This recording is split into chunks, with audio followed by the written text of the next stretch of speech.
ओम नमः शिवाय। ओम नमः शिवाय। ओम नमः शिवाय। नारायण नारायण। ओम परमपिता नमः ब्रह्मा जी शिवाय। और माता सरस्वती को पुत्र नारद का प्रणाम। ओम नमः शिवाय। आओ नारद। नारद तो आ ही गया माता, परंतु ये क्या, इन दिनों आप दोनों ध्यान में ही मग्न रहते हैं। सृष्टि का कार्य थम सा गया है। ऐसा होना संभव है क्या? तुम तो तीनों लोकों में सदा भ्रमण करते रहते हो। क्या कहीं कुछ तुम्हें नवीन नहीं दिखाई दिया? नवीन नवीन घटनाएं? नवीन घटनाएं तो नहीं, पर हां, दुर्घटनाएं अवश्य जन्म ले रही हैं। नवीन कुछ होते दिखाई नहीं दे रहा। ऐसा क्यों हो रहा है, यही पूछने तो मैं यहां आया हूं माता।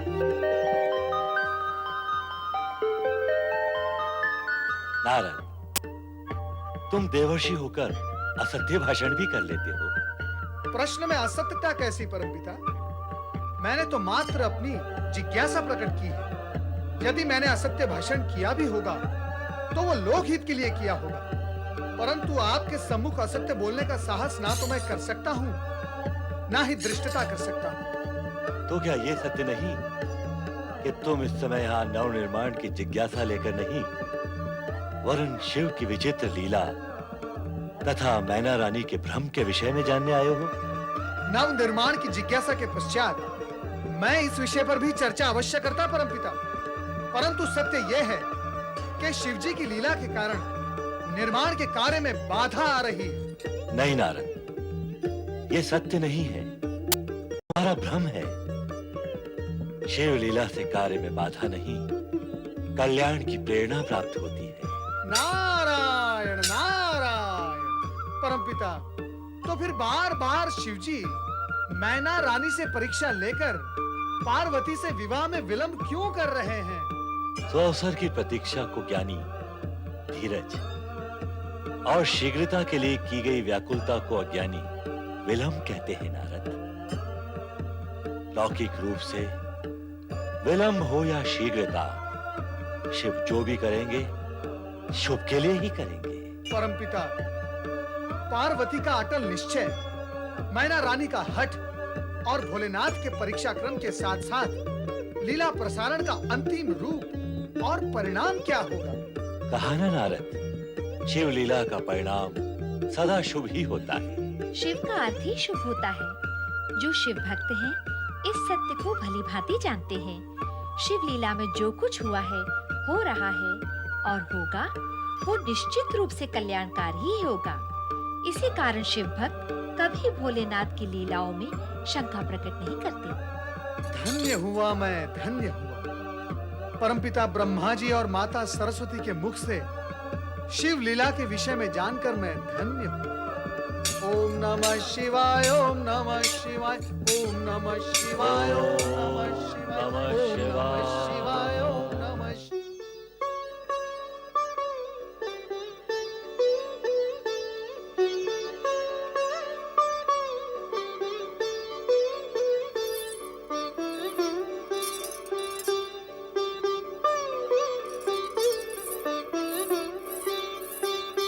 महारानी मैना, मैं जानती हूँ आप यहाँ क्यों आई हैं। शिवजी ने भेजा है ना आपको मुझे समझाने के लिए, पर मेरा समझना संभव नहीं है, क्योंकि जो मुझे स्वीकार नहीं है सो नहीं है बस।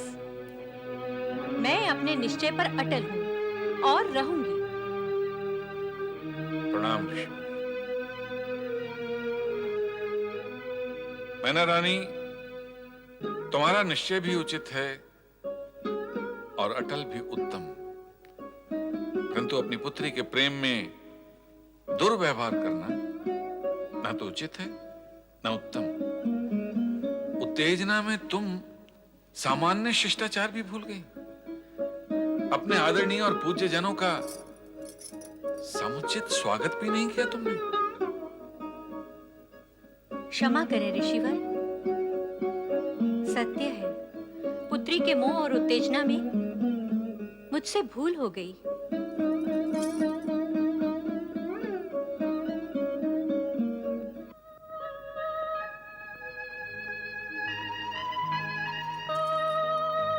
भूल तो देवगण से भी होती है, चिंता का विषय वो नहीं। ये है कि कहीं तुम्हारा पुत्र मोह कम न हो जाए। हम उसी की विनती करने आए हैं। अर्थात तुम्हें पुत्री से मोह है, पुत्र का मन शिव पे है, पर तुम्हारा मन शिव को स्वीकार नहीं करता। कैसे करेगा? क्यों करेगा? फिर पुत्री का मन भी शिव को अस्वीकार क्यों करेगा? उसे करना होगा। वो मेरी पुत्री है। क्या वो अपनी माँ की बात नहीं मानेगी? मैंने जन्म दिया है उसे। किसे माने वो? माँ को, जिसने केवल जन्म दिया है, या उस सत्य को जो सृष्टि के आदि से उसके साथ है और अंत तक साथ रहेगा? विधि के विधान में शिव पार्वती का विवाह निश्चित है। बाहरी रूप से जो तुम्हें स्त्री और पुरुष दिखाई दे रहे हैं, मूल रूप में वो शिव और शक्ति हैं। शिव और शक्ति? हाँ, तुम बाहर और ऊपर का रूप ही देखती रहोगी तो सत्य भी बाहर और ऊपर ही रहेगा। हाँ, भीतर झांकोगी तो सत्य भी भीतर आएगा। मैंने कब देखा है बाह्य रूप? शिव के प्रति विरक्ति उनके भाई रूप को देखकर ही हुई है ना।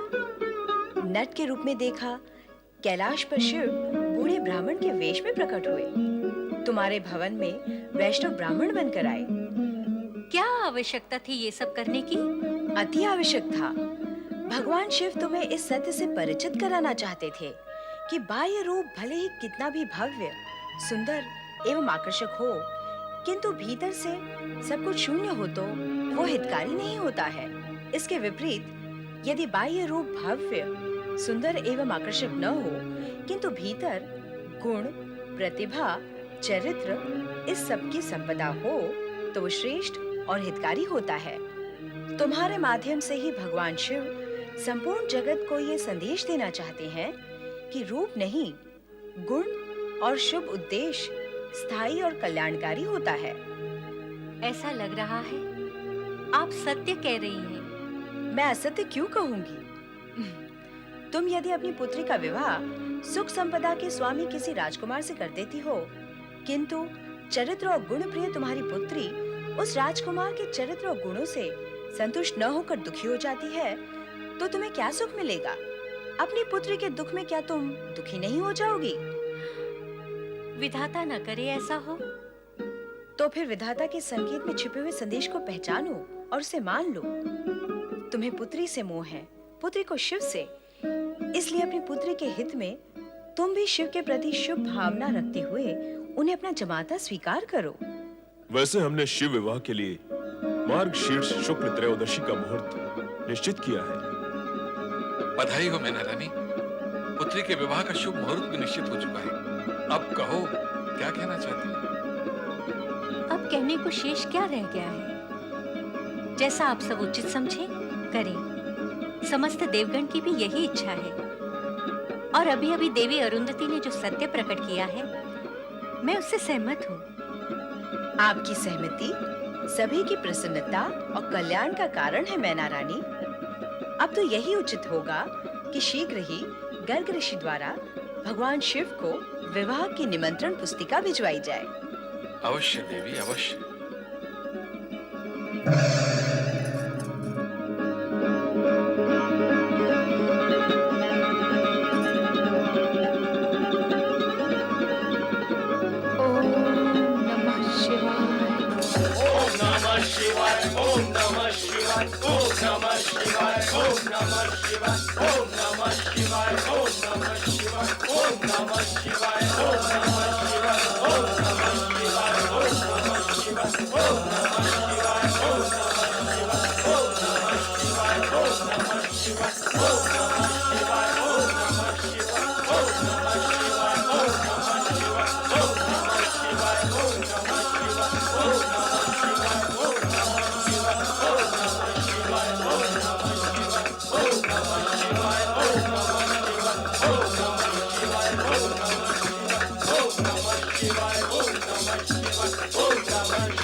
विभुं विश्वनाथं जगन्नाथ नाथं सदानंद भाजं भूतिभूतं भवेश्वरं भूतनाथं शिवं शंकरं शंभुमीशानमीडे। आओ गर्ग ऋषि, कैलाश पर आपका स्वागत है। भोलेनाथ की जय, भोले शंकर की जय। आज की जयकार तो धूमधाम से पूर्ण है। हाँ भोलेनाथ, मैं हिमालय राज का राजपुरोहित हूँ। सप्त ऋषियों के परामर्श स्वीकार कर उन्होंने आपका तथा देवी पार्वती के विवाह का शुभ मुहूर्त निश्चित किया है। कैलाशपति भगवान भोलेनाथ की जय, देवादिदेव भोले शंकर की जय, पर्वताधिराज हिमालय राज की जय, चराचर पति शिव शंकर की जय। हिमालय राज और मैना रानी की ओर से पूजा और ये निमंत्रण स्वीकार करें। मार्गशीर्ष शुक्ल त्रयोदशी के दिन आप बारात लेकर देवी पार्वती का पाणी ग्रहण करने हेतु हिमालय भवन पधारें। भगवान भोलेनाथ की जय, देवादिदेव भोलेनाथ की जय, भगवान शिव शंकर की जय, त्रिलोकीनाथ शिव शंकर की जय। नारायण नारायण।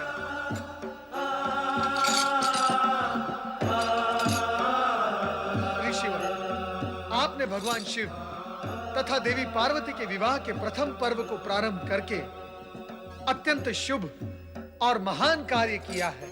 देवर्षि, मैंने केवल हिमालय राज की इच्छा को मूर्त रूप देकर इस विधि को पूर्ण किया है। ऋषिवर, इस विधि को पूर्ण करके आपने भोलेनाथ तथा पार्वती के विवाह की प्रतीक्षा को पूर्ण किया है। अब समस्त जगत आनंद और उत्साह से भर उठेगा। देवगण के उत्साह की तो कोई सीमा ही नहीं रहेगी। और अब जगत शीघ्र ही तारकासुर के अत्याचारों से मुक्त हो जाएगा। विधि का विधान अपना कार्य तो निश्चित रूप से करेगा ही देव ऋषि। भोलेनाथ, अब इस पुरोहित को आज्ञा दें।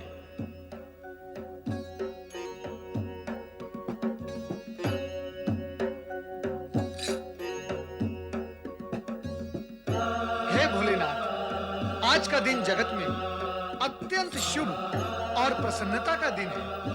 नारद, जब से तुम आए हो शुभ और प्रसन्नता का ही राग आलाप रहे हो। तुम्हारी वाणी और वीणा से तो सुर ही सुर निकलते हैं, पर कर्म क्षेत्र में तुम दूर दूर तक कहीं दिखाई नहीं देते। प्रभु, आपका कहना क्या है? यही कि केवल गाल ही बजाते रहोगे अथवा कुछ कार्य भी करोगे। प्रभु, करना क्या है? आज्ञा करें। आज्ञा करने पर करोगे, स्वयं की इच्छा से नहीं। प्रभु, कार्य का ज्ञान भी तो हो। करना क्या है?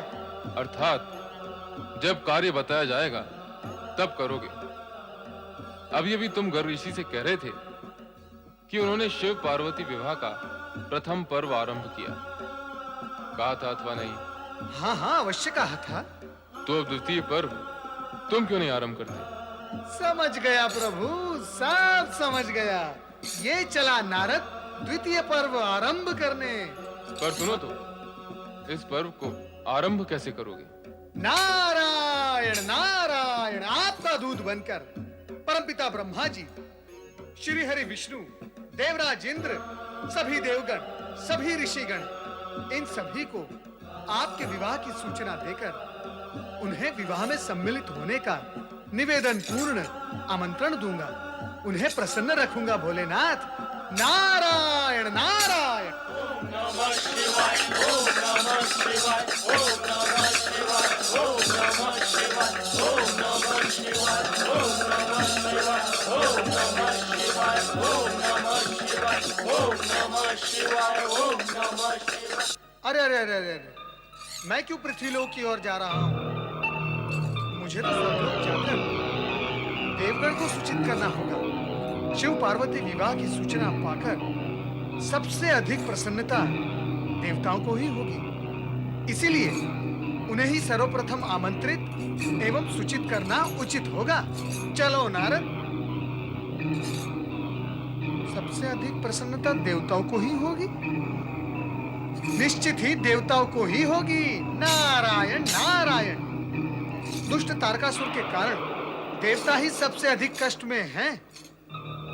शिव पार्वती विवाह उपरांत उनसे उत्पन्न पुत्र देवताओं के परम शत्रु तारकासुर का वध करेगा। इसीलिए सर्वप्रथम देवताओं के पास चलना चाहिए। चलना तो तुझे भी चाहिए हमारे स्वामी के पास। परंतु तुम हो कौन? मैं मेघासुर हूँ, महाबली तारकासुर का सेनापति। अब पता चला कि मैं कौन हूँ। अब तुम्हें यह भी बताता हूँ कि तुम्हें क्यों पकड़ा। तुम चोटी वाला हमारे स्वामी महाबली तारकासुर के वध का षड्यंत्र कर रहे हो, इसलिए तुम्हें पकड़ा है। और अब तुम्हें हमारे स्वामी महाबली तारकासुर के सम्मुख उपस्थित होना है, इसलिए छोड़ने का प्रश्न ही नहीं उठता। चलो। नारायण नारायण। नहीं नहीं, मुझे छोड़ दो। चलना होगा। तारकासुर की सुन लेते हैं और मन की कह लेते हैं। नारायण नारायण। चलो हमारे स्वामी तारकासुर के पास चलो।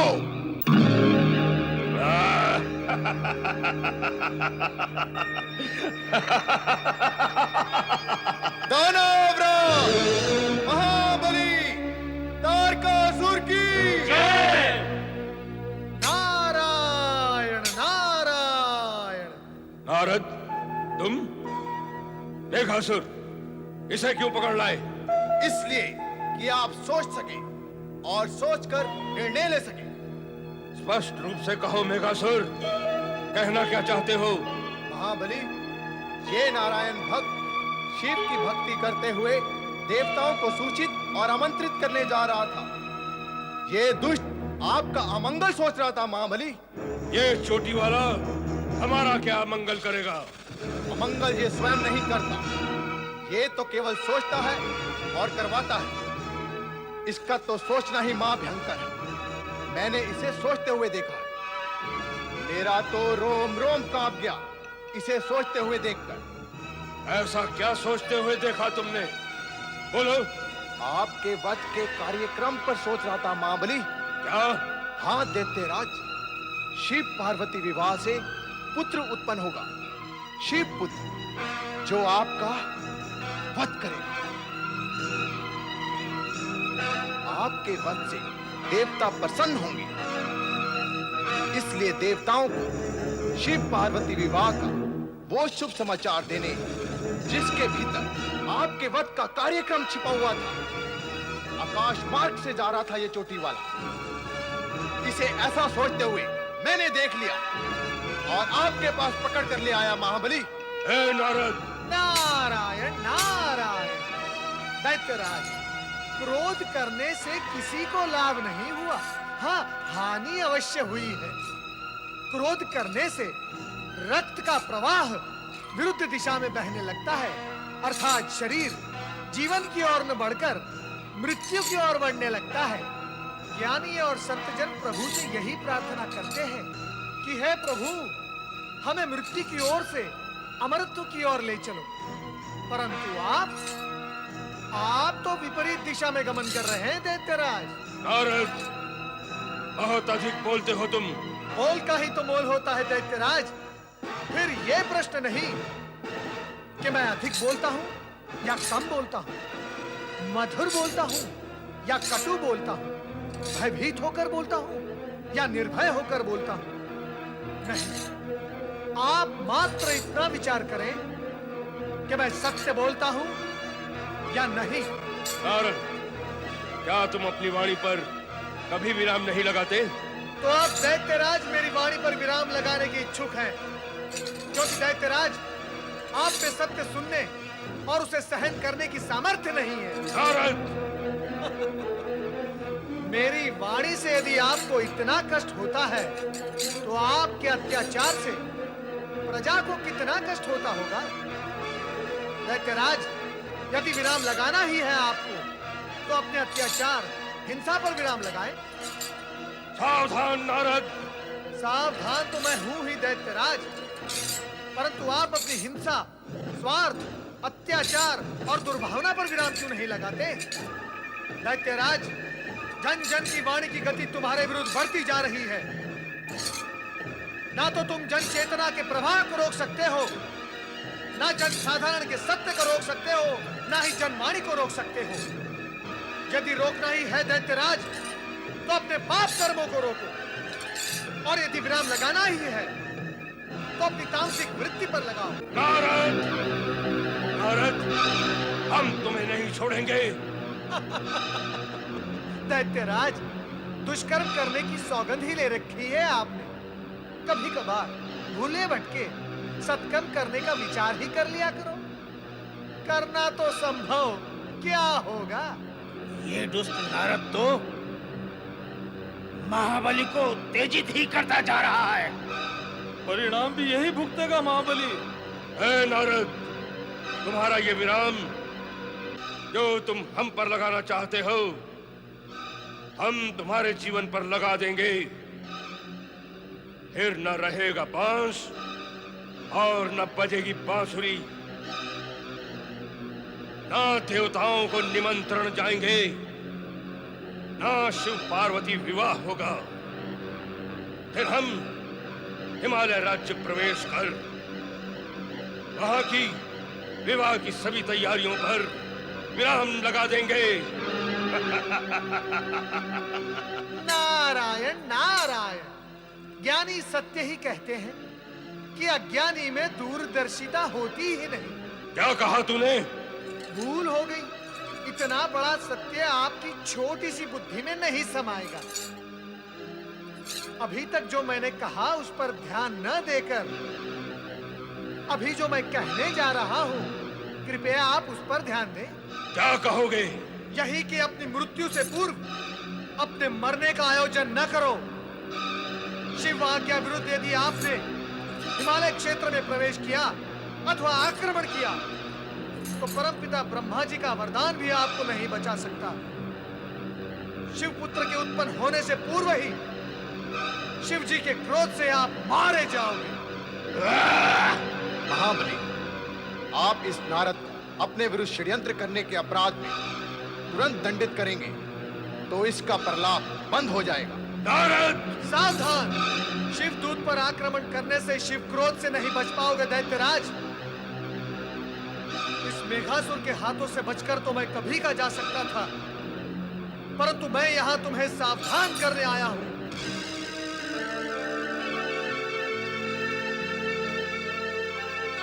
नारद, नारद कोई ऐसा उपाय बताओ कि मैं शिवपुत्र के हाथों न मरूं। शिव आराधना करो, इसी समय प्रारंभ करो।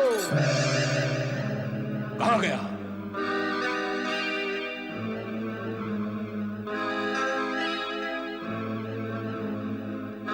नारद के बहकावे में ना आना महाबली। बहकावा? बहकावा नहीं तो और क्या है? आपको शिवाराधना का कुमार्ग बता गया है वो दुष्ट। आपकी शिवाराधना आरंभ करते ही हम असुरों का अस्तित्व समाप्त हो जाएगा। नहीं महाबली नहीं, आप शिवाराधना ना करें। तो फिर मैं क्या करूं? देवताओं से स्वर्गलोक पूरा छीन ले महाबली। देवताओं को स्वर्ग लोक से निकाल दो। अब तो यही करना होगा। मैं शिवाराधना नहीं करूंगा, देवताओं को मिटा दूंगा, उन्हें स्वर्ग से निकाल दूंगा। मैं शपथ लेता हूं, केवल स्वर्गलोक ही नहीं, तीनों लोकों में साम्राज्य स्थापित करूंगा। साम्राज्य। नारायण नारायण। तुम फिर आ गए? दैत्यराज, मैं गया ही कहा था। मैं तो प्रतीक्षा कर रहा था, ये देखने के लिए कि दुष्ट की बुद्धि कितनी अस्थिर होती है, और अब देखकर जान भी लिया। क्या जान लिया तुमने? यही कि दुष्ट कभी कभी भयवश भगवान की ओर बढ़ता है, परंतु उसकी दुष्टता सदा के लिए कभी नहीं छूटती। वो तभी छूटती है जब उसके प्राण छूटते हैं। ठहर जा नारद। नारायण नारायण नारायण श्रीमन नारायण नारायण नारायण। कहाँ चले गए थे मेनाक? मैं कब से तुम्हें ढूंढ रहा हूँ। आज्ञा दीजिए पिताश्री। आज्ञा दूं? मैं आज्ञा दूं? पुत्र मेनाक, तुम पार्वती के बड़े भ्राता हो। उसके विवाह की चिंता करते हुए समस्त व्यवस्था तुम्हें ही करनी चाहिए। आप निश्चिंत रहें, सभी व्यवस्थाएं हो चुकी हैं। उत्तम, अति उत्तम। अच्छा ये बताओ, समस्त पर्वत राजाओं को निमंत्रित करने के लिए क्या निमंत्रण पत्र भेज दिए हैं? वही कार्य कर रहा हूं। करो, शीघ्र करो और सुचारू रूप से करो। महामंत्री, आपने मुझे बुलाया राजन? आपको नहीं बुलाएंगे महामंत्री तो किससे बुलाएंगे? मैं निपट अकेला तो सारे कार्य नहीं कर सकता ना। विवाह की सारी व्यवस्था हो रही है महाराज। हमें आपसे यही आशा है महामंत्री। अब आप ऐसा कीजिए कि राज शिल्पी को बुलवाइए और हमारी राजधानी और राजप्रासाद को इस तरह से सुसज्जित करवाइए कि आने वाले अतिथिगण आश्चर्य से चकाचौंध हो जाए। जी। और हमारे अतिथियों के रहने की व्यवस्था ऐसी की जाए कि उन्हें तनिक भी कष्ट न हो। आपकी आज्ञा का पूरी तरह से पालन होगा महाराज। और सुनिए सुनिए, कहाँ जा रहे हैं आप? हमें आपसे कुछ और भी बात करनी है। क्या कहना चाहते हैं हम? हाँ, शिवजी के बारात में सभी देवगण पधारेंगे और उन्हीं के साथ साथ परमपिता ब्रह्मा, श्री हरि विष्णु, देवराज इंद्र व अन्य भी। इनके निवास व स्वागत के लिए विशेष प्रबंध व ध्यान रखा जाए। अवश्य महाराज। अब आप जाइए, समय नष्ट क्यों कर रहे हैं? जो आज्ञा महाराज। महाराज, नैनारानी, तुम यहाँ विवाह की तैयारी नहीं कर रही? आपका इतने उत्साह से करना धरना पर्याप्त नहीं है क्या? ऐसा प्रतीत होता है महारानी कि तुम्हारे मन में इस विवाह के लिए कोई उत्साह नहीं। जब भविष्य अपना अंधकार में दिखाई दे तो उत्साह कैसा? क्या अभिप्राय है तुम्हारा? महारानी, पुत्री के विवाह के शुभ अवसर पर ऐसे अशुभ शब्द कहना तुम्हें शोभा नहीं देता। आप शोभा की चर्चा ना ही करें तो अच्छा है स्वामी। क्या आपको विश्वास है कि महलों के सुख ऐश्वर्य में पली बड़ी हमारी कोमलांगी पुत्री पार्वती उस वैरागी और विचित्र वेशधारी शिव के साथ खड़ी शोभा पा सकेगी? क्या वो हिम शीतल वातावरण में सुखी रह पाएगी? सुख और शोभा से तो अब जैसे संबंध ही नहीं रह गया है पार्वती का। महारानी, आप अकारण ही चिंता करके अपने आप को दुखी कर रही हैं, जबकि चिंता का कोई विषय ही नहीं है। मैंने परमपिता ब्रह्मा, श्री हरि विष्णु, देवराज इंद्र, अन्य देवगण व ऋषिगण के विश्वास पर ही इस विवाह का निर्णय लिया है। और ये सभी श्रेष्ठ देवगण भगवान शिव जी के चरणों पर नतमस्तक हो उन पर अटूट विश्वास रखते हैं। स्वामी। हाँ महारानी, मेरे विश्वास की जड़ें बहुत गहराई तक गई हैं और मेरा निर्णय भी इसी विश्वास पर आधारित है। महारानी, पार्वती मेरी भी पुत्री है जितनी तुम्हारी। क्या मैं उसका अहित चाहूंगा?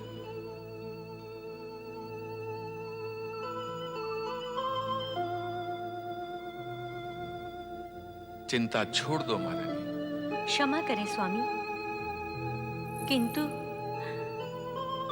न जाने क्यों मेरा मन बार बार शंका से क्यों भर उठता है। महारानी, इसका एकमात्र उपाय है विश्वास, और जहां विश्वास होता है वहां शंका नहीं होती। सप्तऋषि और देवी अरुंधति भी तुमसे बार बार यही कहना चाह रहे थे कि भगवान शिव में विश्वास करो, क्योंकि उन्हीं की कृपा से, उन्हीं की अनुकंपा से समस्त संसार की मनोकामनाएं पूर्ण होती हैं। स्वामी, अब ये भूल मुझसे नहीं होगी। चलो महारानी, विवाह के अन्य प्रबंध देखें। देव ऋषि नारद अब तक आमंत्रण देने भी पहुंच गए होंगे।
स्वामी, वो देखिए, देवर्षि आकर लौटे जा रहे हैं। स्वामी, मैंने कहा देवर्षि क्यों आए और क्यों लौटे जा रहे हैं? तनिक पूछिए तो सही। देवर्षि, देवर्षि, देवर्षि नारद, देवर्षि, देवर्षि, देवर्षि, कहाँ लौट चले? आइए, पधारिए। पधारना तो हुआ देवराज, परंतु ये फिर क्या हुआ? फिर क्या होना था देवर्षि? अब तक तो आपको अपना लक्ष्य और उद्देश्य समझ में आ जाना चाहिए था देवराज। कांटा चुभने के पश्चात यदि कांटे की उपस्थिति को न समझा जाए तो कांटा फिर चुभेगा, अधिक तीव्रता से चुभेगा और फिर तुम्हें कष्ट भी अधिक होगा। अरे अरे अरे अरे, कष्ट के आने से पूर्व ही आप कष्ट के सागर में डूब गए। मैं आपको उबारता हूं देवराज, आइए। नारायण नारायण, मैं आज समस्त इंद्र सभा को अत्यंत सुखद और हर्षवर्धक समाचार सुनाने आया हूं। सुनाइए देवर्षि, शीघ्र सुनाइए। क्या है वो हर्षवर्धक समाचार? सुनाने आया हूं तो अवश्य सुनाऊंगा ही देवी सची, परंतु आप धीरज रखिए। आने वाली मार्गशीर्ष शुक्ल त्रयोदशी को। आप कहो भी देवर्षि, क्या है आने वाले मार्गशीर्ष शुक्ल त्रयोदशी के दिन? भगवान शिव और देवी पार्वती का विवाह। देवाधिदेव महादेव त्रिलोकीनाथ की।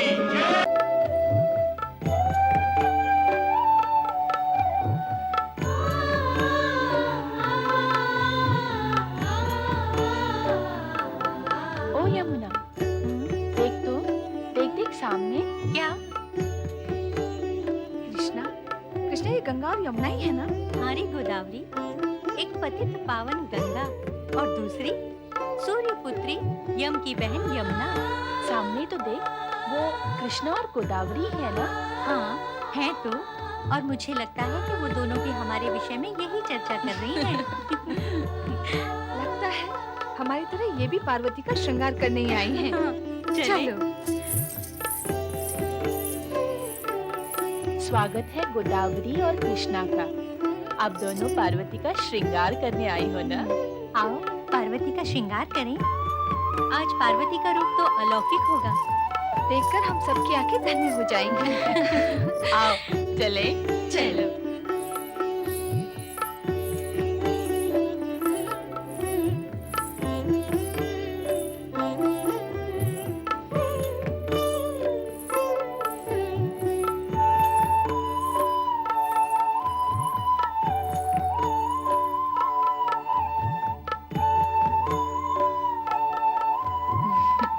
अब करने को हमारे लिए क्या शेष रह गया? सारा श्रृंगार तो अप्सराओं ने ही कर दिया है। जिसका श्रृंगार अप्सराओं ने किया हो, उसका रूप शब्दातीत वर्णनातीत तो होगा ही ना। ब्रह्मा जी और श्री हरि विष्णु जी से निवेदन करना होगा कि वो शिव जी के अगल बगल में खड़े रहे। पार्वती का ये रूप देखकर कहीं उन्हें चक्कर न आ जाए।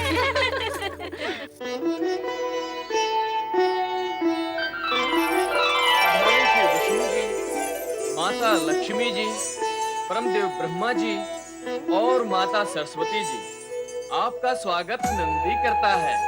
भगवान शिव शंकर की। सदाशिव भगवान शिव शंकर भोलेनाथ की। हर हर महादेव, हर हर महादेव, हर हर महादेव। हम जिनकी जय बोल रहे हैं, वे स्वयं कहाँ हैं? श्रृंगार कर रहे होंगे, किंतु उनके श्रृंगार की व्यवस्था के लिए तो हम आए हैं। नहीं नहीं माता, स्वामी ऐसा श्रृंगार नहीं करेंगे। विवाह करने जा रहे हैं, दूल्हा बनेंगे, तो क्या श्रृंगार नहीं करेंगे? श्रृंगार ऐसा और वैसा क्या होता है? श्रृंगार तो श्रृंगार होता है। विवाह करने वाले हर दूल्हे को करना पड़ता है। आनंदी, देवी सरस्वती सत्य कह रही है। यह एक ही तो अवसर होता है दूल्हे के लिए। श्रृंगार करने का। सो तो है भगवान, जो भी करना धरना है भगवान भोलेनाथ को ही करना है, किंतु उनको श्रृंगार स्वीकार नहीं। तो क्या वे बिना श्रृंगार के ही दूल्हा बनेंगे? ऐसा तो होता नहीं कि दूल्हा और श्रृंगार न करे। अवश्य करेंगे, पर अपने अनोखे ढंग से। किंतु कैसे? भभूत से। नारायण नारायण। आहा, भगवान भोलेनाथ की भभूतपूर्ण भव्य भंगिमा कैसी अद्भुत लग रही है। आहा, नारद, कभी कभी शुभ कार्य भी कर लिया करो। प्रभु आपका अभिप्राय क्या है? क्या मैं सदा ही अशुभ कार्य करता रहता हूँ? तर्क नहीं, कार्य करो। तुम्हें इसी समय हिमालय भवन जाकर बारात के स्वागत की व्यवस्था का कार्य करना है। जो आज्ञा प्रभु। सेवक तुरंत प्रस्थान करता है। नारायण नारायण। देखो कितना काम पड़ा है, जाओ शीघ्र जाओ।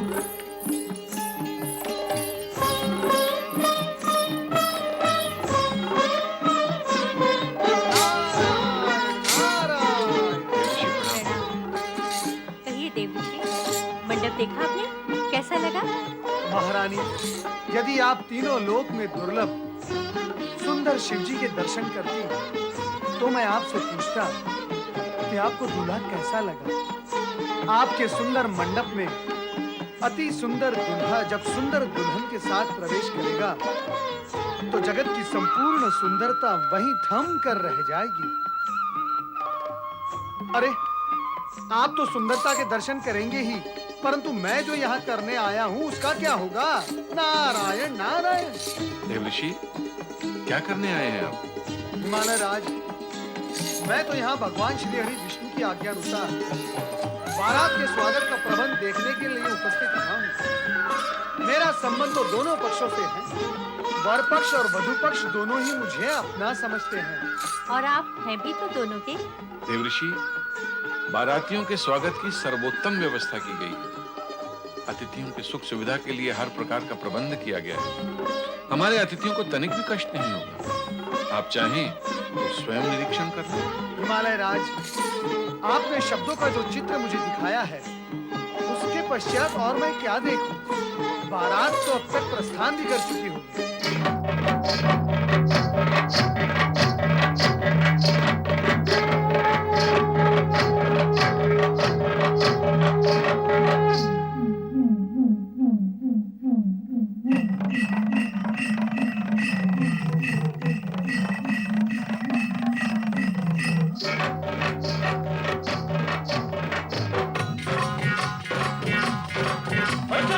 भोले भंडारी कर नंदी सवारी पार्वती से प्यार रचाने।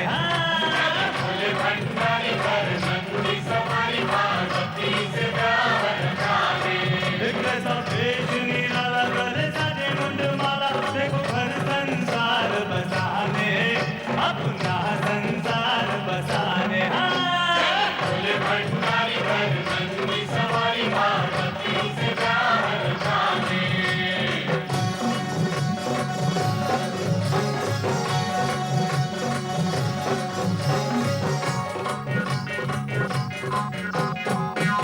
विष्णु हर्षाई घूम के नारद की नवराई। इंद्र संग विष्णु हर्षाई घूम के नारद की नवराई। देव ऋषि जन खुशी में गाए, देव ऋषि जन खुशी में गाए। संकल्प लिया था जो समय को दिया था, आज अपना वो वचन निभाने। ऐसा वेश निराला गले साजे मुंडमाला, देखो घर संसार बसाने, अपना संसार बसाने।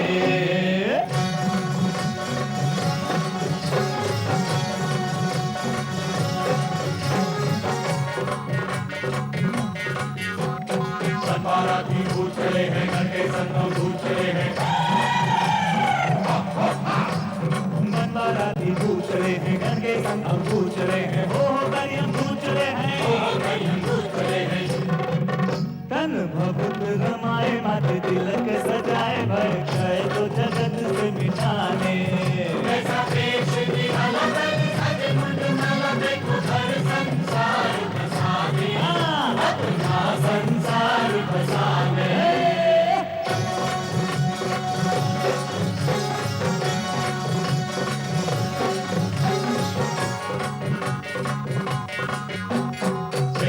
कुड़ैले नाचे मृदंग ढोल नगाड़े बाजे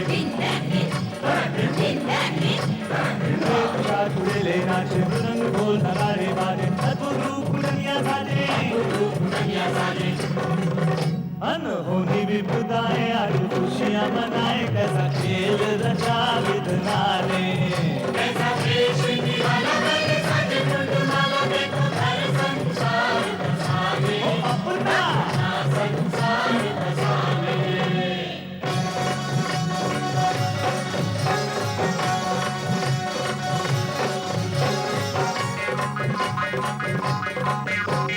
ब्रह्मा मंगलाचार सुनाए पुष्प सभी के कर बरसाए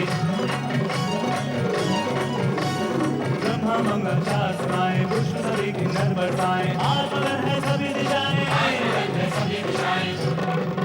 मंद मंद मुस्काते कई लीलाएं दिखाते कण कण को ही शिव में बना ले ऐसा देश निराला बने साजे कुंडमाला देखो घर संसार बसावे ओ अपना संसार बसावे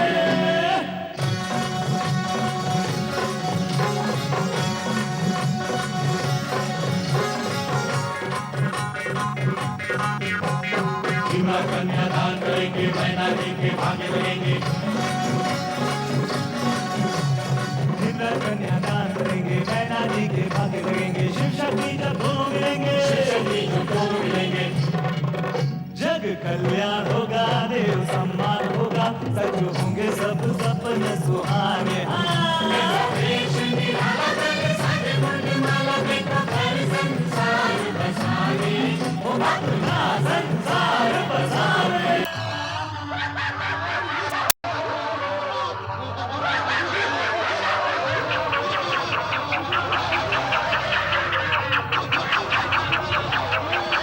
अरे ये बारात है या भूत प्रेत का झमेला?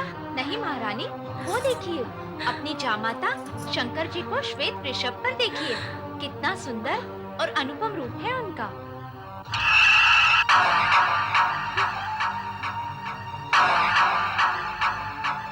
अरे कहाँ है वरराजा? कोई सुंदर है ही नहीं, सब कुरूप ही कुरूप है, सब कुरूप ही कुरूप है। भूत भूत भूत भूत क्या महारानी? देख रही है सृष्टि सारी ये वैरागी डमरूधारी देख रही है सृष्टि सारी ये वैरागी डमरूधारी कैसे बनते हैं संसारी हो योगी बाबा सन्यासी देखे मर खटवासी कैसा जीवन साथी चले अपना ले ऐसा देश निराला बने साजे कुंडमाला देखो घर संसार बसावे ओ अपना संसार बसावे पार्वती से प्यार रचावे देखो घर संसार बसावे अपना संसार बसावे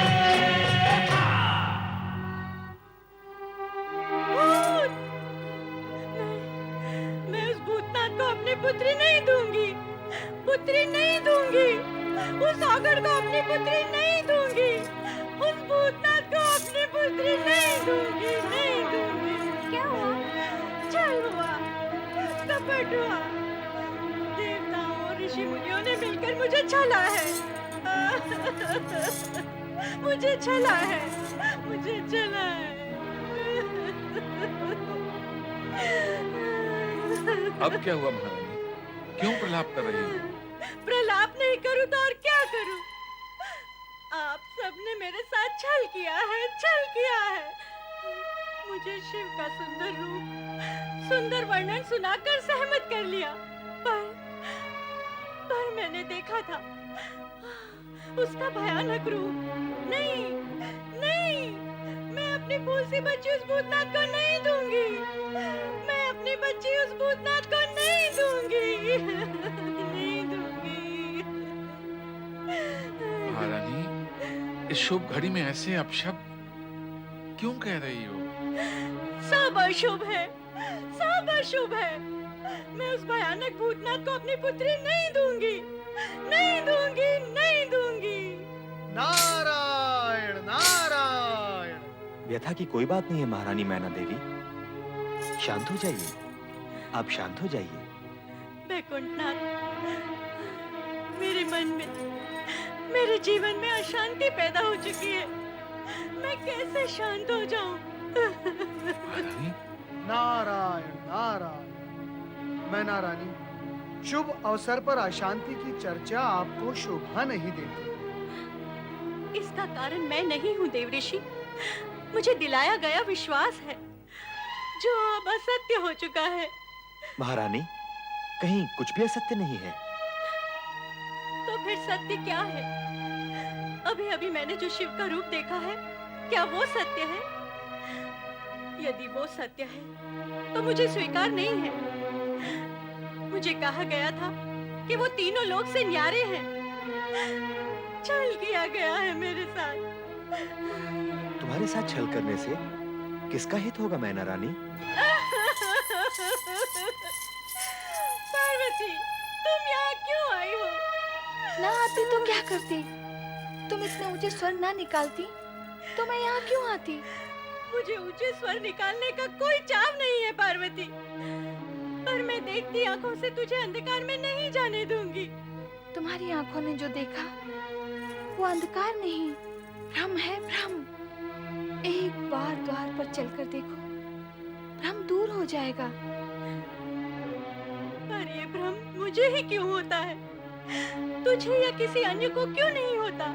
पार्वती अथवा अन्य किसी को कोई शंका नहीं है देवी, और तुम्हें शंका के अतिरिक्त कुछ नहीं दिखता। महारानी, अपनी पुत्री पार्वती की बात मानो और भगवान शिव को शंका रहित मन से देखो, तब सभी कुछ स्पष्ट, सुंदर और श्रेष्ठ दिखेगा। हाँ महारानी मैना, शंका का वर्ण काला होता है। यह मन की आंख पर चढ़ जाए तो सब कुछ काला और कुरूप दिखाई देता है। आपने क्या मेरे साथ कोई नया छल करने की योजना की है? मैना रानी, क्या मैं तुम्हारे साथ छल करूंगा? वैकुंठपति, आप पूजनीय हैं, आदरणीय हैं। मैं स्पष्ट कहने की दृष्टता की क्षमा चाहती हूँ, पर सत्य तो यही है कि देवताओं के हित के लिए अनेक बार आपने असुरों के साथ छल किया है। केवल असुरों के साथ? देव और मानव के हित में ऐसा तो मैं भविष्य में भी करता रहूंगा, परंतु तुम्हारा संबंध तो असुरों से नहीं है, इसलिए तुम्हारे विषय में हित की ही बात सोची जा सकती है। और तुम्हारा हित इसी में है कि तुम शिव शंकर के सत्य स्वरूप को जानो और मानो। श्री हरि विष्णु, मुझे अपनी नहीं, अपनी पुत्री पार्वती के हित की चिंता है। क्या मेरी फूल सी कोमल पुत्री पार्वती उस भयावह भूतनाथ मैना रानी, जिस पुत्री के हित और मोह में पड़कर तुम बार-बार भोलेनाथ को अपशब्द कह रही हो, उस पुत्री से भी तो पूछ लो कि उनका रूप कैसा है। क्या हम सब पार्वती का हित सोच भी सकते हैं? यदि भोलेनाथ का रूप विकराल होता तो जगत की चिंता करने वाले श्रीहरि विष्णु स्वयं इस विवाह से चिंतित होते। यदि अब भी तुम्हें विश्वास नहीं है तो अपनी पुत्री पार्वती से सत्य जान लो। क्या वह भी तुम्हारे साथ छल करेगी? कभी नहीं। तो फिर पुत्री की बात मानकर द्वार पर चलकर एक बार वर राजा को देख लो। हाँ, एक बार जाके देख लो माँ। देखा तो था। वह जो देखा था अहंकारी मन और शंका की दृष्टि से देखा था। अब अपनी पुत्री के पति, अपनी जामाता और वर राजा के मंगल रूप को देखकर तुम्हें सब कुछ सत्य और सुंदर दिखाई देगा। हाँ मैना रानी, यदि मन और दृष्टि में सुंदरता हो तो सब कुछ सुंदर दिखाई देता है। मैना रानी, जामाता की अगवानी के लिए तुम्हें शीघ्र ही द्वार पर पहुंचना चाहिए, क्योंकि जामाता की अगवानी व स्वागत स्वयं वधू की माता ही करती है। अब आप विलंब न करें। विजया, तुम सब जाओ और जाकर जमाता राजा के तिलक और स्वागत की तैयारियां करो।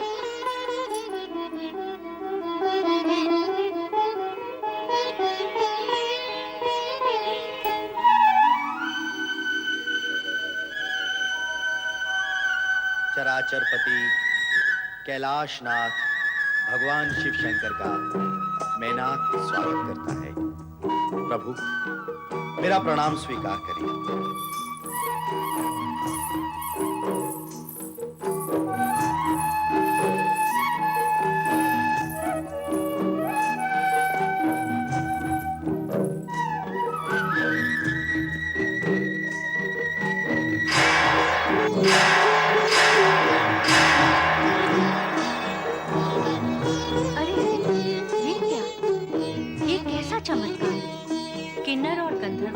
सुंदरता भी तुम्हारे इस रूप के समक्ष तुच्छ है। फिर मैंने तुम्हारा वो भयानक रूप कैसे देख लिया? कौन था वो? वो तुम्हारे मन का ऐसा भाव जिसने अहंकार के गर्भ से जन्म लिया। तुमने जो देखा वो सत्य नहीं था, और जो असत्य था वही तुम्हारी शंका, भ्रम और अहंकार के कारण तुम्हें दिख रही थी। ऐसा इसलिए हुआ कि रानी होने के अभिमान ने तुम्हें पकड़ रखा और तुम्हारी दृष्टि के घृणा भाव ने मुझे जकड़ रखा। यदि ये जकड़ पकड़ न होती तो मैं तुम्हें पहले भी ऐसा ही दिखाई देता जैसा अब दिखाई दे रहा है।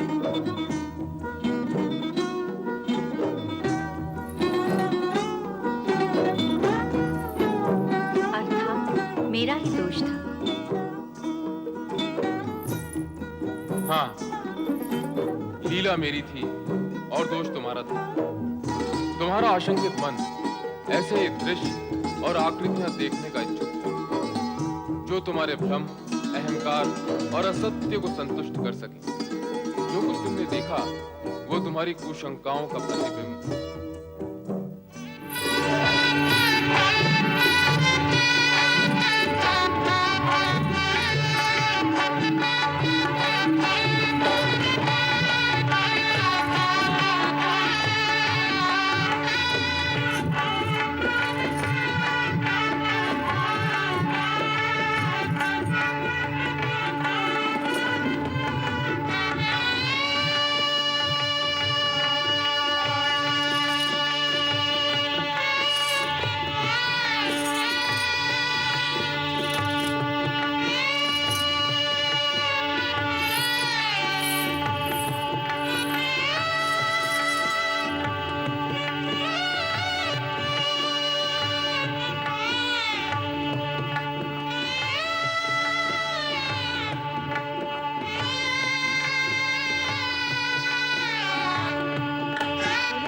देखकर कामदेव की सुंदरता का अनुमान लगाया जा सकता है। क्या कामदेव भी अपने दूल्हे जैसे सुंदर है?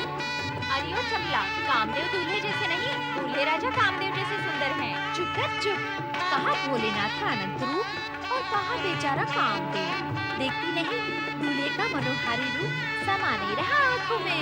कुछ भी कहो, हमारी सखी पार्वती है बड़ी भाग्यशाली, जिसे ऐसा सुंदर, सलोना, रूपवान वर मिला है। क्यों री? केवल हमारी सखी भाग्यशाली है, शिवशंकर भाग्यशाली नहीं है, जिन्हें पार्वती जैसी गुणवान, रूपवान, सुशील और सौम्य वधू मिली है।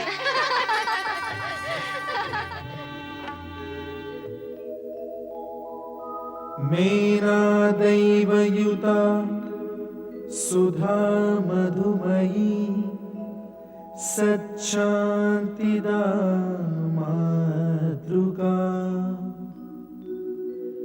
तद्वद्दैवयुतो हिमाचल इति साक्षात् स्फटिकाङ्किता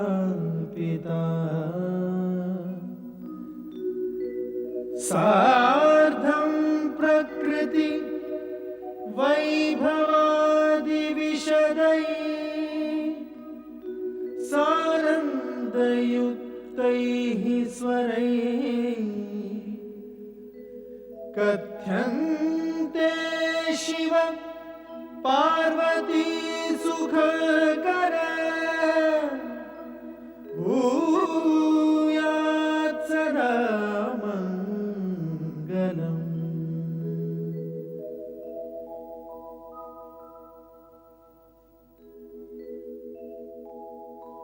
आदौ भूतपतिः अऊममिलितो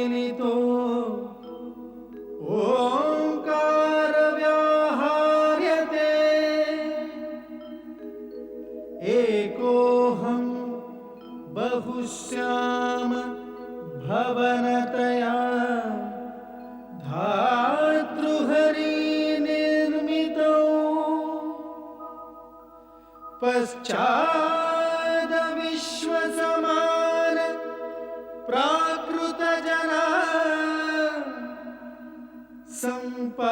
सम्पादिताः शङ्करैः सोऽयं शैव विवाह्यते च प्रकृतिम्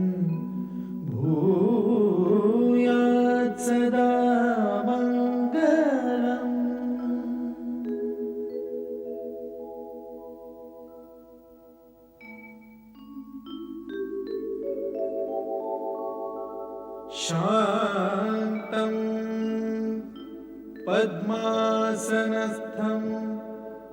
शशिधरमुकुटं पञ्चवक्त्रं त्रिनेत्रम्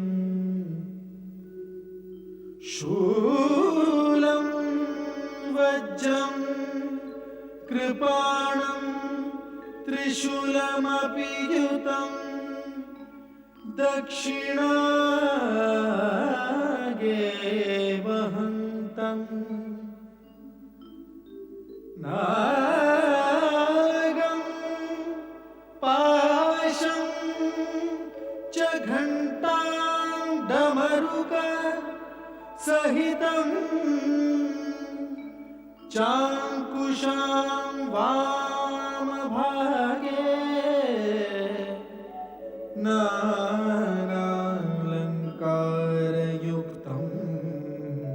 स्फटिकमणिनिभं पार्वतीशं नमामि।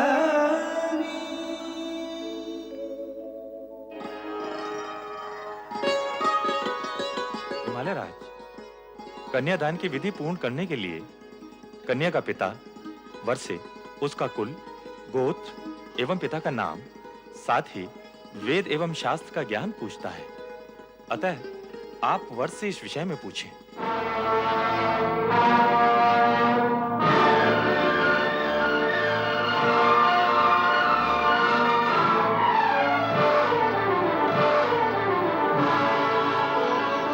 जो आज्ञा गुरुदेव।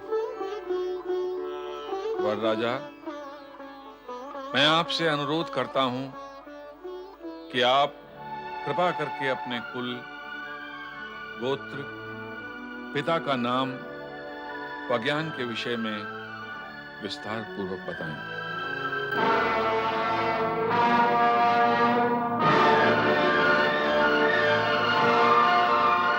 हिमालय राज, ये आप कैसा विचित्र प्रश्न पूछ रहे हैं? वैसा ही देव ऋषि, जैसा कन्या का पिता कन्यादान के समय वर राजा से विधि अनुसार करता है। नारायण नारायण। हिमालय राज, ना तो देवी पार्वती साधारण कन्या है, ना ही भगवान शिव साधारण पुरुष। यहाँ ऐसे प्रश्नों की विधि आवश्यक नहीं है। पर देव ऋषि, कार्य तो विधि के अनुसार ही होगा। ऋषिवर, संपूर्ण कार्य विधि के अनुसार ही हो रहा है। विधि का पालन सुविधा और स्थिरता उत्पन्न करने के लिए किया जाता है, परंतु यदि विधि असुविधा और अस्थिरता उत्पन्न करती है तो प्रसंग और अवसर का विचार करते हुए उसे एक ओर किया जा सकता है। देवर्षि, आप विधि से परे क्यों जाना चाहते हैं? मेरा वर से कुल, गोत्र एवं पिता का नाम पूछने में आपको आपत्ति क्या है? नारायण नारायण। ऋषिवर, आप इनके पिता का नाम पूछना चाहते हैं जो संपूर्ण जगत के पिता हैं, जिनके होने से पूर्व किसी का होना संभव नहीं हुआ और जिनके होते हुए सब कुछ शेष रह जाएगा। उनके पिता का नाम पूछना चाहते हैं आप? तो सुनो, उनके पिता का नाम परमपिता ब्रह्मा जी भी नहीं बता सकते। मुझे क्षमा करें परमपिता, परंतु क्या आप शिव जी के पिता के विषय में कुछ बता सकते हैं?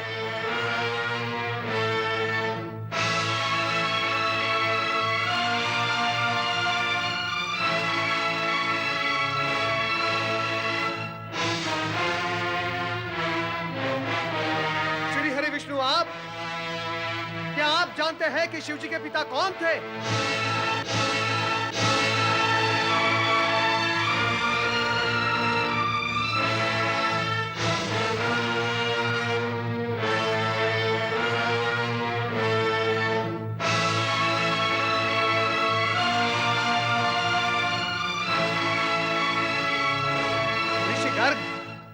गणना का आरंभ तो एक से होता है, एक के पश्चात दो और दो के पश्चात तीन, परंतु आप मुझे यह बताएं कि गणना में एक से पूर्व क्या है?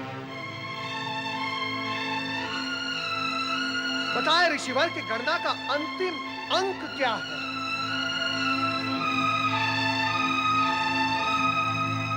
परम सत्ता यदि अपने सगुण रूप में प्रकट हुई है, उसका अर्थ यह नहीं कि वो अपनी निर्गुणता खो बैठी है।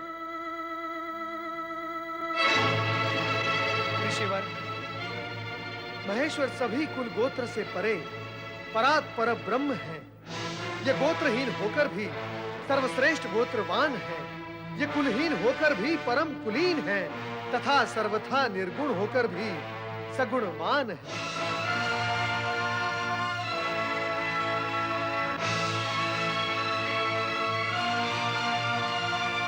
इनसे व्यर्थ के प्रश्न पूछना ही व्यर्थ है। ऋषिवर, तनिक अपनी दृष्टि उठाकर देखिए शिवजी के उस मुखमंडल को, उस तेज पुंज को जिसका न कोई आदि है न अंत है।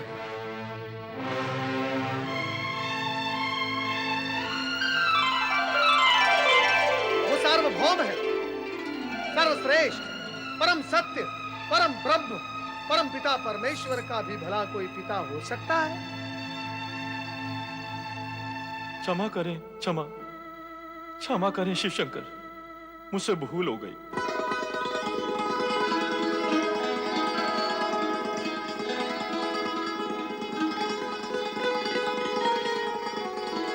परमपिता ब्रह्मदेव, श्री हरि विष्णु, मैं रीत, विधि एवं औपचारिकता में ये विराट सत्य भूल ही गया था। ऋषिवर, मेरा विचार है आगे की विधि अब आप पूर्ण करें। अधिक विलंब उचित नहीं।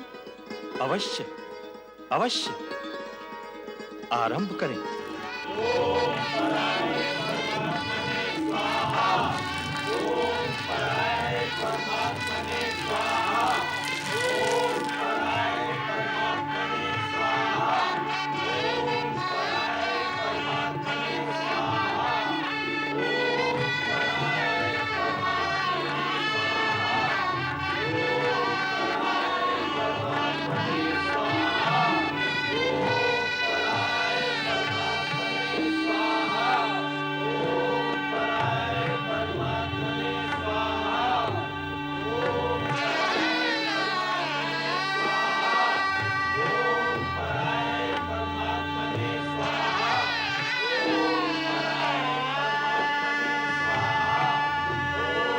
कन्यादान की विधि आरंभ करें। जो आज्ञा गुरु।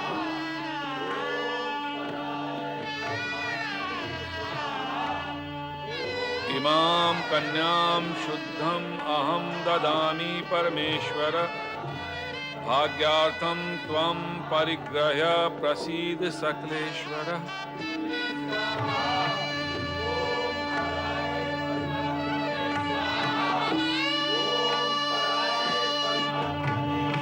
शिव पार्वती की, शिव पार्वती की, शिव पार्वती की, शिव पार्वती की, शिव पार्वती की, शिव पार्वती की, शिव पार्वती की, शिव पार्वती की, शिव पार्वती की, शिव पार्वती की, शिव पार्वती की, शिव पार्वती की, शिव पार्वती की।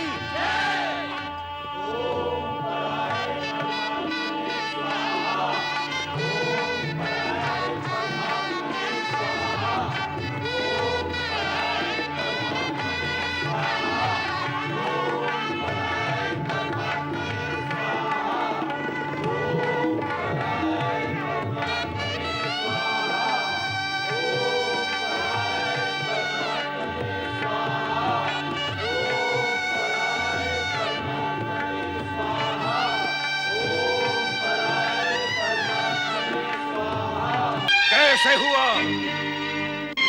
किसने होने दिया? नहीं नहीं नहीं नहीं, ये अच्छा नहीं हुआ। शिव पार्वती का विवाह किसी और के लिए शुभ होगा, परंतु मेरे लिए अशुभ है। शिव पार्वती का विवाह तो हो ही चुका है महाबली, अब क्या करना है? इस विषय पर विचार करें।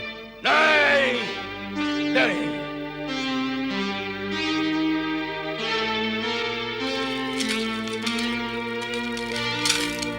अब चिंता करने से क्या होगा महाबली? तो मैं क्या करूं? नृत्य गायन करूं, जप तप करूं या उछल कूद करूं, क्या करूं? ये सब करने से क्या होगा? कुछ उपाय करो असुरराज। उपाय करो, उपाय। तुम ही क्यों नहीं कर लेते उपाय? करो। मैं तो केवल बता ही सकता हूँ। उपाय तो आपको ही करना होगा महाराज। तो बताओ ना फिर। शिव पार्वती का विवाह हो चुका है, पर देवी देवताओं को लौटने में समय लगेगा। यही अनुकूल और उचित समय है जब स्वर्ग पर आक्रमण करके उस पर अधिकार किया जा सकता है। हाँ। यदि अविलंब आक्रमण करोगे तो निश्चित सफलता मिलेगी। सेनापति, सेना तैयार करो।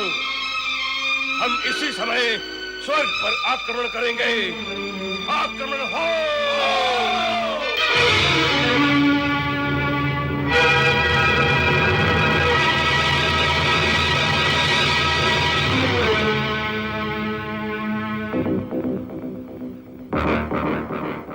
वीर दानव, हम नक्षत्र लोक में प्रवेश करने जा रहे हैं। चलो स्वर्ग की ओर।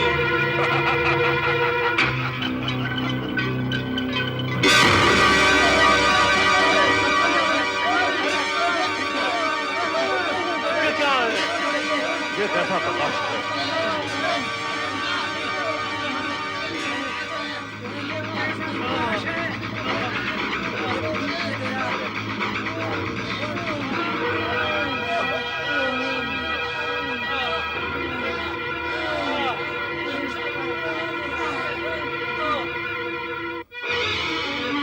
सप्तऋषियों, हाँ तारकासुर, स्वर्ग लोक तो क्या, तुम नक्षत्र लोक में भी प्रवेश नहीं कर सकते। कर सकता हूँ। क्या तुम मेरी शक्ति से परिचित नहीं हो? शक्ति तुम्हारे पास है ही कहां? भ्रमवश तुम ब्रह्मा जी के वरदान को अपनी शक्ति समझ बैठे हो। तारकासुर की शक्ति पर प्रश्न चिन्ह कौन लगा सकता है? अहंकार में तुम सत्य से दूर हो गए हो तारकासुर। शिव विवाह के शुभ अवसर पर लाभ उठाने की तुम्हारी कुचेष्टा कदापि सफल नहीं होगी। अरे स्वर्ग तो सुरक्षित है धृष्ट दानव, पर तुम्हारे आचरण ने तुम्हें असुरक्षित कर दिया है।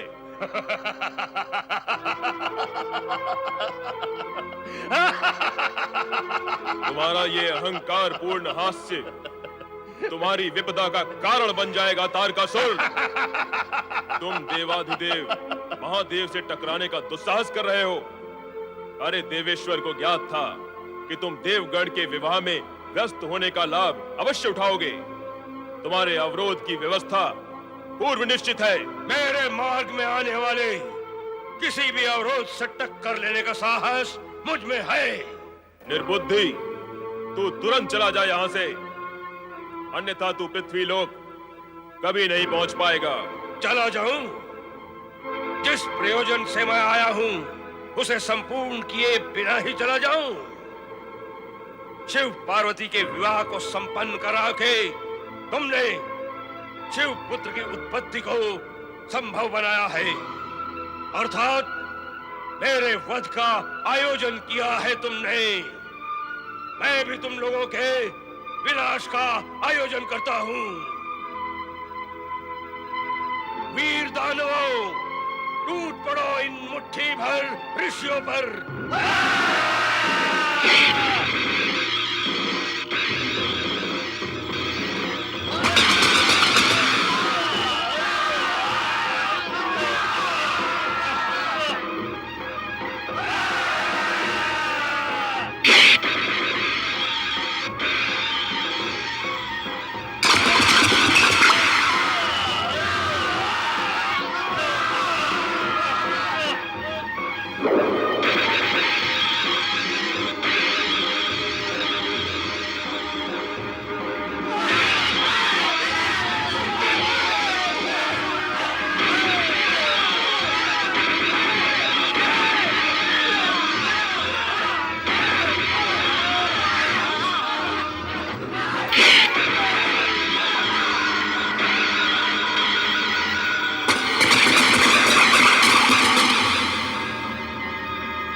ऐ वशिष्ठ, देख क्या रहा है? आ, मुझसे युद्ध कर।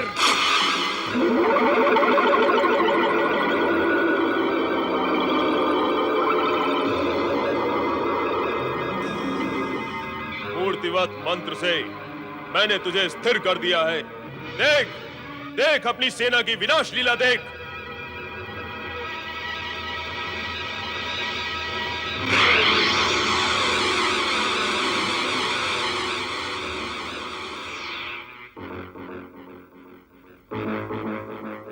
स्थिर मंत्र से मैं मुक्त करता हूं तुझे। अपनी पराजय स्वीकार करके अपने प्राणों की रक्षा कर। जा, चला जा यहां से। तारकासुर, असुर सम्राट और पराजय? नहीं, नहीं। दुष्ट, तू ऐसे नहीं मानेगा। ले, ले ये देख।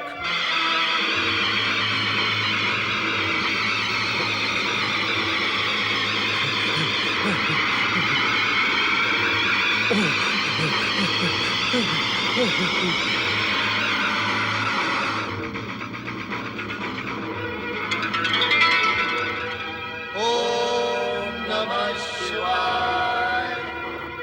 प्रभु, शिव पार्वती विवाह हर्षोल्लास के साथ संपन्न हुआ। अब हमें अपने अपने लोक में लौट चलना चाहिए। देवराज, विवाह तो हो गया, परंतु कुछ विधियां और औपचारिकताएं अभी शेष हैं। हाँ, हमें कुछ समय तक प्रतीक्षा करनी होगी। नारायण नारायण नारायण। भ्रमण चक्र पूरा कराए नारद। श्री हरि, मैं जब एक स्थान से दूसरे स्थान पर जाता हूँ तब कहीं जाकर मेरा चक्र संपूर्ण होता है, परंतु आप परमपिता ब्रह्मा जी और त्रिकालदर्शी शिव जी प्रत्यक्ष न जाकर अपनी परोक्ष शक्ति से सभी कार्य बड़ी सहजता से पूर्ण कर देते हैं। प्रतीत होता है कोई नई कथा कहने की तैयारी में हो नारद। कथा नहीं परमपिता, सत्य, परम सत्य, विराट सत्य। भगवान शिवशंकर की कृपा और भक्त वत्सलता देखिए। हम सब यहाँ शिवशंकर के विवाह में सम्मिलित होने आए हैं और वहां महातारकासुर के अत्याचार से शिवशंकर ने उपस्थित न रहकर अपनी परोक्ष शक्ति से भक्तों की रक्षा की। स्वर्ग सुरक्षित है ना देवर्षि? प्रत्यक्ष न जाकर भी भोलेनाथ अपने भक्तों की रक्षा करते हैं देवराज। फिर आप क्यों चिंतित होते हैं? स्वर्ग सुरक्षित है देवराज। भगवान भोलेनाथ शिव शंकर की जय। भगवान भोलेनाथ शिव शंकर की जय। यहाँ से विदा लेने से पूर्व भोलेनाथ की आज्ञा आवश्यक है। इस समय वो जनवासे में देवियों से घिरे बैठे हैं। अब देवियां छोड़ेंगी तब देंगे ना आज्ञा। भोलेनाथ, आप चिंता न करें। कुछ दिन पार्वती हमारे साथ ब्रह्मलोक में रहेगी, फिर आपके पास कैलाश पर आ जाएगी। ऐसे कैसे होगा? ब्रह्मलोक में रहने के पश्चात कुछ समय के लिए हमारे साथ वैकुंठ में भी तो रहेंगी। हम इन्हें कैलाश पहुंचा देंगे। आप तनिक भी चिंता न करें महेश्वर। आप दोनों मिलकर मुझे चिंतित करने का आयोजन भी कर रही हो और साथ साथ ये भी कह रही हो कि मैं चिंतित न हूं। वो तो मैं अवश्य होऊंगा। सुन रही हो देवी पार्वती? कहाँ तो भोलेनाथ ने तुम्हारे बिना युग के युग काट लिए और आप एक पल भी तुम्हारे बिना रहने को तैयार नहीं है। युग काटे हैं, युग युगांतर के मिलन की प्रतीक्षा में। अब तो ये मिलन विराट और व्यापक सत्य सिद्ध होगा। आप दोनों चिंता ना करें देवी। ब्रह्मदेव, एक एक करके सभी अतिथि जा रहे हैं। अब हमें भी चलने की तैयारी करनी होगी। विदा होने पर ही चलना होगा श्री हरि।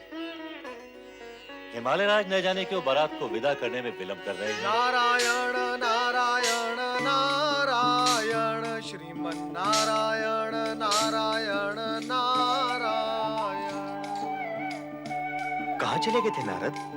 आपके चरण और आपकी शरण छोड़कर मैं कहां जा सकता हूं प्रभु? नारद के लिए अन्य कहीं स्थान है ही कहां? मैं तो भगवान भोलेनाथ की लीलाएं मात्र देख रहा। ना देखा करो ये लीलाएं। क्यों प्रभु? फिर नारद लीला भी तो आरंभ करनी होगी। नारायण नारायण, वो भी आप देवगण ही आरंभ कराते हैं। मैं तो मात्र उसे मूर्त रूप देता हूँ, वो भी आपकी आज्ञा से, लोक कल्याण के निमित्त। अच्छा नारद, बारात विदा कब हो रही है? हिमालय राज तो शीघ्र बारात विदा करने के पक्ष में ही नहीं, और मैं ये विचार कर रहा हूँ कि शिव पार्वती विवाह हर्ष उल्लास से पूर्ण हो गया है, तो अब देवगणों का अपूर्ण कार्य भी पूर्ण हो जाए तो अच्छा होगा। नारायण नारायण। नारद, तुम सदा सांकेतिक भाषा का ही प्रयोग करते हो। स्पष्ट कहो, क्या कहना चाहते हो?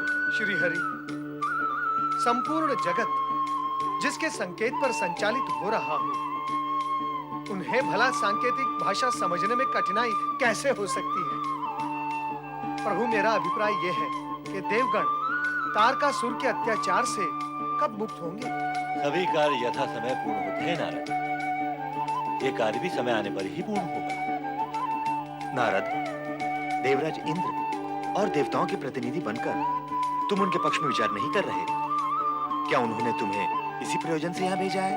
नहीं नहीं प्रभु, मैं तो अपने मन की प्रेरणा से कह रहा हूँ। ये तारकासुर के अत्याचार से देवगण की रक्षा करनी ही चाहिए। श्री हरि विष्णु जी, सृजनहार ब्रह्मा जी एवं देव ऋषि नारद, मेरा सादर प्रणाम स्वीकार करें। हिमालय राज, सर्वप्रथम आप ये बताएं कि बारात कब विदा कर रहे हैं? उसी विषय में आप सभी से निवेदन करने आया था। इसमें निवेदन कैसा? हिमालय राज, ये तो रीति है। विवाह के पश्चात विदाई तो होती ही है। आज का मुहूर्त शुभ है, यह कार्य आज ही संपन्न करें हिमालय राज। पर मैं तो ये निवेदन करने आया था कि शिव जी बस अभी बाराती और कुछ दिन के लिए हमारा आतिथ्य स्वीकार करने की कृपा करें। नारायण नारायण। हिमालय राज, आप पुत्री मोह से मुक्त नहीं हो रहे हैं।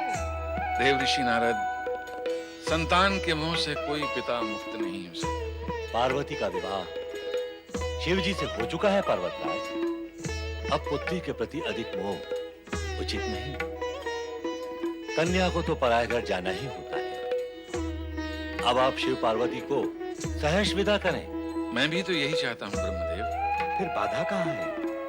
पार्वती की सखियों की व स्वयं मैना रानी की इच्छा है कि उनकी पुत्री व जमाता कुछ दिन और उनके संग, उनके सम्मुख रहें। ऐसा करना मेरे अधिकार में तो नहीं है, इसलिए आप सबसे निवेदन है कि आप इस विषय में मेरी सहायता करें। आहा, क्या निवेदन है हिमालय राज। आहा, आपके इस नम्र निवेदन में बंधन है, विचों की वेदना है और संवेदना भी। जिस भाव, भाषा और मुद्रा में आपने अपना नम्र निवेदन प्रकट किया है हिमालय राज, इस समय यदि आप भगवान श्री हरि विष्णु से वैकुंठ और परमपिता ब्रह्मा जी से ब्रह्मलोक मांग लेंगे तो वो दे भी देंगे। जिस सरल, सहज और सुबोध भाषा में आपने अपना निवेदन प्रकट किया है, उसे अस्वीकार करने की कठोरता भला कौन कर सकता है न प्रभु? मैंने सत्य कहा ना परमपिता। नारायण, तुम अपने पिता पर भी अपनी लीला चलाने से चूकते नहीं हो। नारायण नारायण। परमपिता, आप भली भांति जानते हैं कि हम सब की लीलाएं शिव लीला के अधीन है।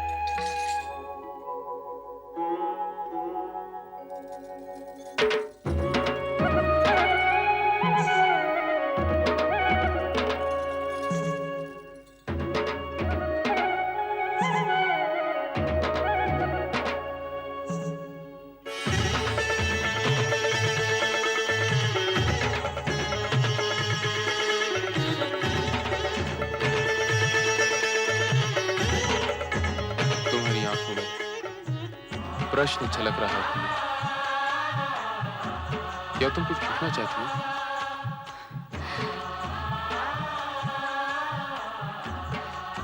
अब तो आपकी लीलाएं समाप्त हो गई ना स्वामी? समाप्त? लीलाएं तो अब आरंभ होंगी प्रिय। तो क्या आप अब भी मेरी माता को भ्रमित और व्यथित करेंगे? नहीं नहीं, मैंने न तो कभी उन्हें भ्रमित किया है न व्यथित। अब तो हम दोनों के बीच सारे भ्रम और संदेह समाप्त हो गए हैं। मैंने उन्हें विश्वास दिलाया है कि भविष्य में ऐसा कुछ नहीं होगा। पर अतीत में भी ऐसा क्यों हुआ? भावनावश। अर्थात? जैसी जिसकी भावना होती है उसे वैसा ही रूप दिखाई देता है। एक कुरूप बालक की मां को उसका पुत्र सलोना राजकुमार दिखाई देता है, तो एक सुंदर सलोना राजकुमार की सौतेली मां को दुष्ट दिखाई देता है। मेरी लीलाओं को समझने की कसौटी भी कुछ ऐसी है। यदि कभी तुम्हारे मन में मेरे प्रति कोई भ्रम... नहीं स्वामी, ना तो मेरे मन में आपके प्रति कभी भ्रम उत्पन्न होगा और ना ही मुझे आपके विचित्र रूप और अनोखी लीला देखने का अवसर मिलेगा। बस तो फिर सब शुभ ही शुभ होगा प्रिय।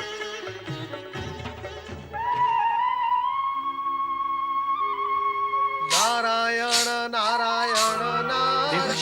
देवराज इंद्र, आप और यहाँ? परंतु आप तो... अरे अरे अरे अरे अरे, आपकी पुकार पर मेरे श्री हरि विष्णु का नाम स्मरण अपूर्ण रह गया। उसे मैं पहले पूर्ण कर लूं। श्रीमन नारायण नारायण नारायण। अब बताएं, आप पुनः यहाँ? आना पड़ा, आपसे प्रार्थना करने के लिए आना पड़ा। कैसी प्रार्थना? यही कि शीघ्र ही कोई ऐसा उपाय बताएं जिससे ये बारात यहाँ से प्रस्थान करे और तारकासुर का अंत भी शीघ्र ही हो। नारायण नारायण, आपकी अधीरता श्री हरि विष्णु और परमपिता ब्रह्मदेव के सम्मुख मैं दूसरे शब्दों में प्रकट कर चुका हूँ। फिर क्या हुआ? क्या हुआ? हिमालय राज के निवेदन पर श्री हरि विष्णु और परमपिता ब्रह्मदेव कुछ समय और यहाँ रुकने की अनुमति दे चुके हैं। अब इस विषय में मैं आपकी सहायता नहीं कर सकता। देवर्षि, यदि आप ही हमें इस प्रकार असहाय छोड़ देंगे तो फिर हम किसकी सहायता पे विश्वास करें? आप परमपिता ब्रह्मदेव के पास जाइए, श्री हरि विष्णु के पास जाइए, या फिर शिव जी के पास जाइए। वो आपकी सहायता कर सकते हैं, मैं नहीं। वो क्यों सुनने और मानने लगे हमारी बात, जब आप ही हमारी बात नहीं सुन रहे हैं?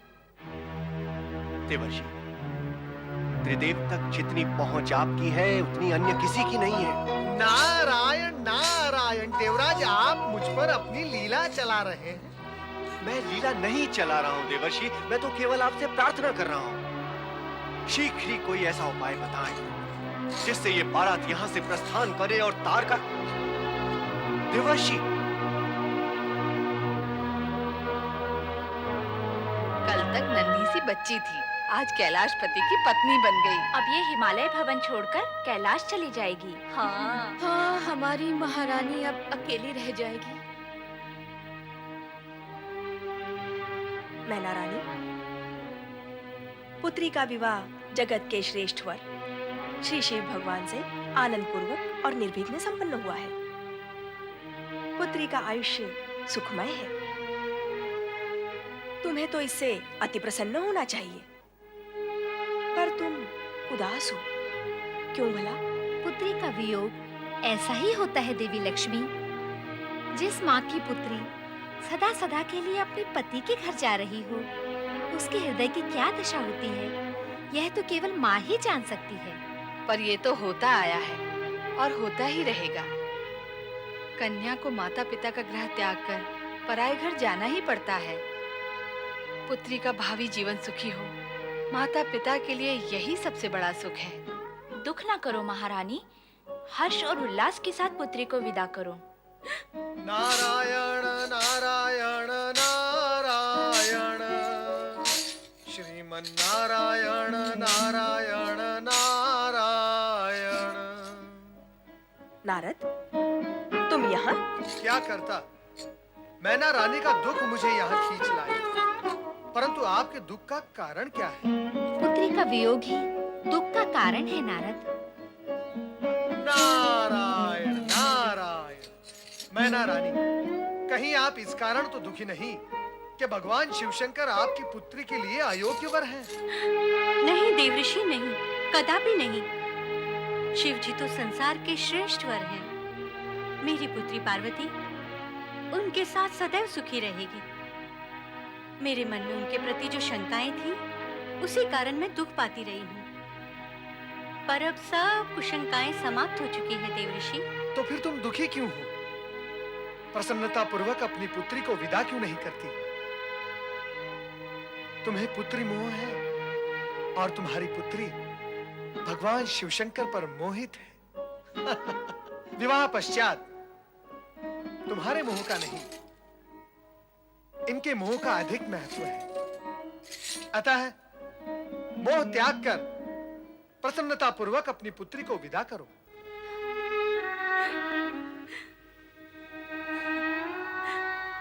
मैं मां हूं ना, पुत्री का मोह कैसे त्याग दूं?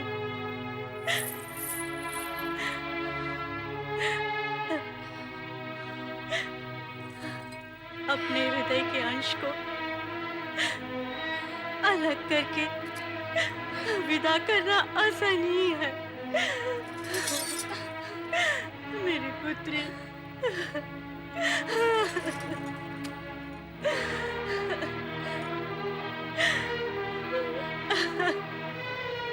मैना रानी, पुत्री को सहर्ष विदा करो। हाँ, समस्त देवगण प्रतीक्षा कर रहे हैं।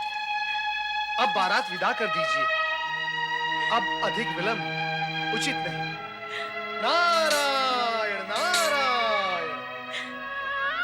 चलो मैना रानी। आओ पुत्री।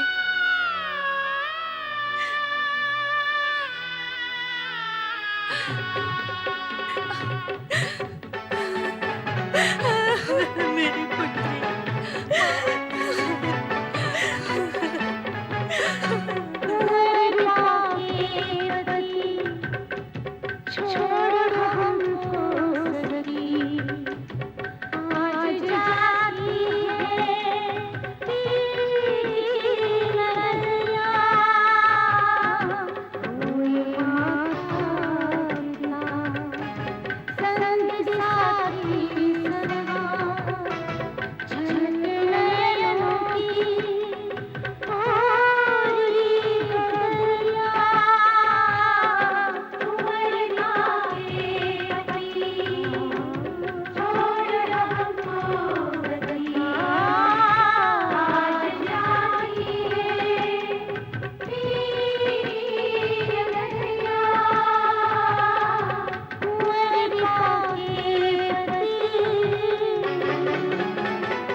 शिवशंकर,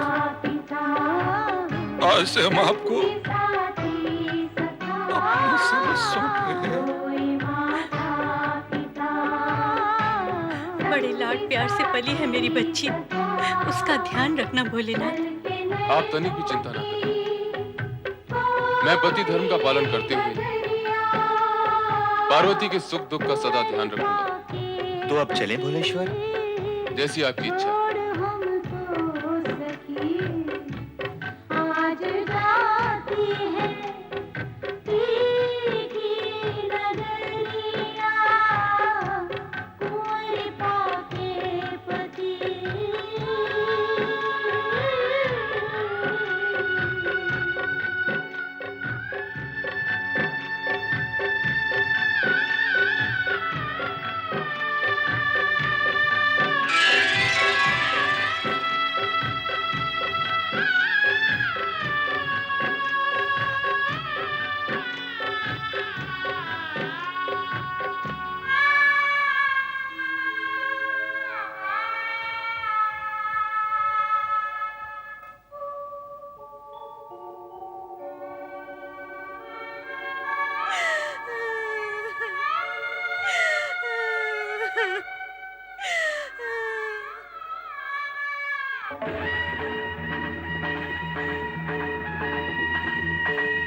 पार्वती की जय, गौरी शंकर की जय, राष्ट्रपति शिव शंकर की जय, देवी पार्वती की जय, राष्ट्रपति शिव शंकर की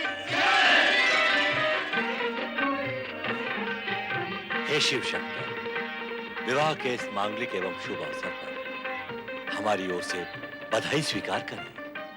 नवदंपति को अनेकानेक बधाई हो। शिव पार्वती दोनों को बधाइयाँ। अब कैलाश हरा भरा हो जाएगा। हाँ, गृहिणी से ही घर की शोभा होती है।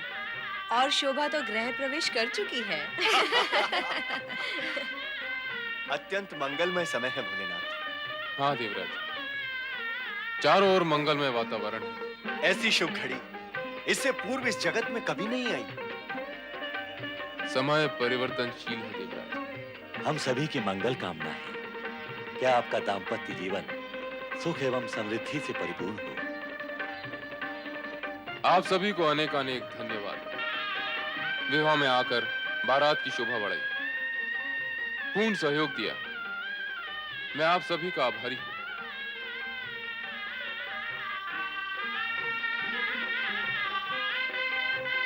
नारायण नारायण, धन्य है आप और आपकी लीला, धन्य है। संपूर्ण जगत का भार उठाने वाला आज स्वयं आभारी है। नारद, तुम्हारा मन किसके भार से भारी हो रहा है? भोलेनाथ, तीनों लोकों में तारकासुर ही सभी के जीवन का भार बना हुआ है। और यह भी अटल सत्य है कि तारकासुर का वध आपके पुत्र के हाथों ही होगा। परंतु तब तक उसके आतंक से देवगणों की रक्षा कैसे होगी भोलेनाथ, कैसे होगी? नारद, तुम तो दानव मानव सभी में समान रूप से पूज्य हो। जाकर उस तारकासुर को सद्बुद्धि दो, पाप कर्मों से दूर रहने की मंत्रणा दो।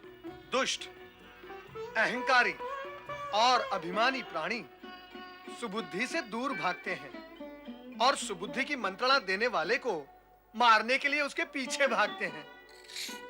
चिंता करने की कोई आवश्यकता नहीं। उपाय करने में तुम चतुर हो।